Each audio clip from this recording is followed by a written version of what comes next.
warahmatullahi wabarakatuh. Jumpa lagi dengan kita di Kami Brosis, Oka Mirna, ngobrol psikologi sama-sama. Oke, pada hari ini kita akan membahas mengenai tema kecemasan. Nah, pertanyaannya, apakah kecemasan yang dirasakan itu normal? Nah, sebelum kita menjawab ke pertanyaan itu, ada baiknya kita menjelaskan dulu nih, definisi dari kecemasan itu apa? Oke, kita Gitu akan ya. ngobrolin tentang penjelasan definisinya dulu ya. Oke. Jadi kecemasan itu merupakan perasaan terancam oleh sesuatu yang dipersepsikan berbahaya bagi diri dan biasanya bersifat subjektif. Gitu. Jadi sebetulnya pada dasarnya perasaan cemas itu perasaan yang umum dan bisa dirasakan oleh semua orang gitu. Hanya saja di sini kita perlu tahu nih batasan antara perasaan cemas yang normal dengan perasaan cemas yang memang sudah berlebih gitu. Oke. Ini juga jadi banyak pertanyaan yang masuk ya ke kita. Seperti apa sih keadaan saya? Apakah normal atau enggak? Terus saya teh harus kayak gimana gitu kan?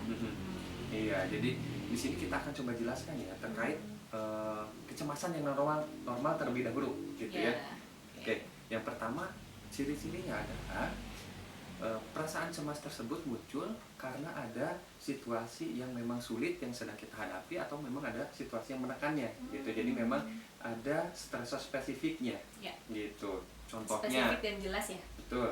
Kayak kalau misalkan kita mau ujian ya, besok kita mau ujian, hari ini kita ngerasa cemas gitu. Nah, itu sebetulnya masih dalam tahap yang wajar ya. Dan ketika kita merasa cemas itu, kita coba mempersiapkan diri belajar gitu. Terus kita juga memperkirakan kira-kira soalnya apa yang keluar, itu yang kita pelajari gitu.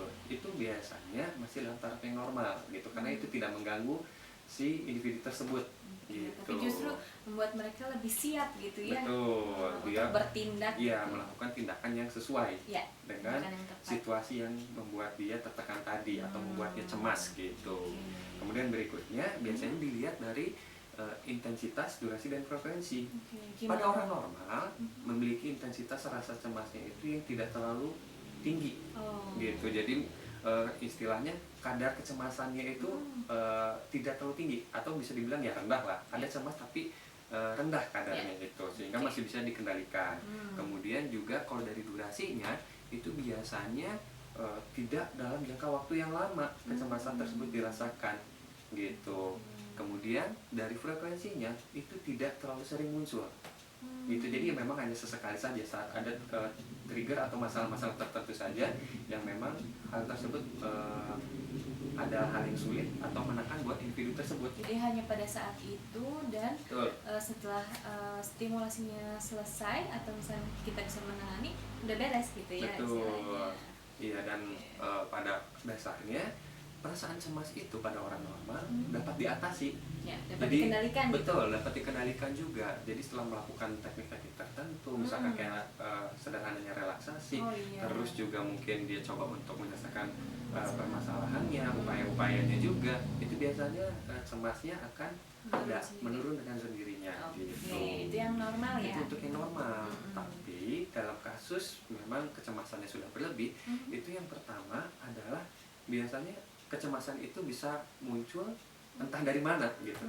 Jadi memang situasi spesifiknya juga jadi tidak jelas bagi individu tersebut. Karena mungkin dia juga tidak mengetahui sumber kecemasannya dari mana, dia muncul secara tiba-tiba juga tuh kecemasannya gitu. Kalau tadi kan lebih spesifik ya. Iya. Oh, ini munculnya tanpa sebab gitu ya. Bisa jadi tanpa sebab sehingga muncul perasaan yang tidak nyaman, cemas, khawatir dan lain sebagainya gitu.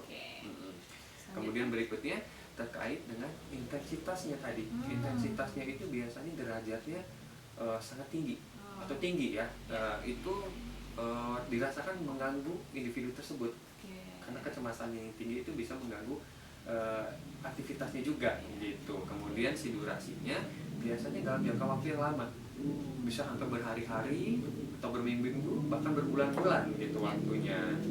Nah, kemudian dari frekuensinya ini sering kali datang perasaan cemasnya itu. Ketika perasaan cemas itu sering datang, maka itu juga bisa jadi salah satu indikator apakah cemasnya sudah berlebih atau belum gitu. Dan yang terakhir itu kita bisa lihat dari bagaimana dampak dari perasaan cemas itu sendiri gitu. Yang pertama dampaknya biasanya ada distress ya, dari individu tersebut, perasaan yang tidak nyaman dan sangat mengganggu individu. Terus menerus mungkin ya. Betul, tadi kan kita ada durasinya juga gitu sama frekuensinya, lama dan terus menerus gitu. Kemudian juga dilihat dari adanya disfungsi sosial, disfungsi psikologisnya. Jadi gitu. nggak hanya sosial tapi juga kognisi dan sebagainya ya. Iya, jadi ada pengaruhnya ke nanti ke pekerjaan, kemudian ke pendidikannya ataupun ke relasi sosialnya juga. Kayak misalkan dia jadi sulit konsentrasi kalau di sekolah. Kemudian dia juga jadi sulit mengingat. Kemudian juga kalau misalkan ada yang dinamakan kecemasan sosial begitu, dia jadi enggan untuk berinteraksi dengan orang lain, malah lebih terlihat menghindar dan membatasi diri gitu. Adanya pembatasan diri, istilahnya untuk aktivitasnya juga jadi terhambat. Betul. Gitu ya. Kalau untuk yang sudah termasuk mengganggu atau berlebihan kecemasannya gitu ya. Nah, ada lagi kira-kira? Sekarang dari hal-hal yang sudah dijelaskan tadi, rekan-rekan bisa melihat nih bagaimana kondisi cemas yang rekan-rekan rasakan, apakah masih dalam batas normal atau memang sudah berlebih gitu. Dan jika memang sudah berlebih, saran dari kami silakan hubungi profesional terdekat rekan-rekan agar mendapatkan penanganan segera gitu. Dan tepat gitu ya. Oke, segitu aja video dari kami. Terima kasih sudah menonton, semoga bermanfaat. See you.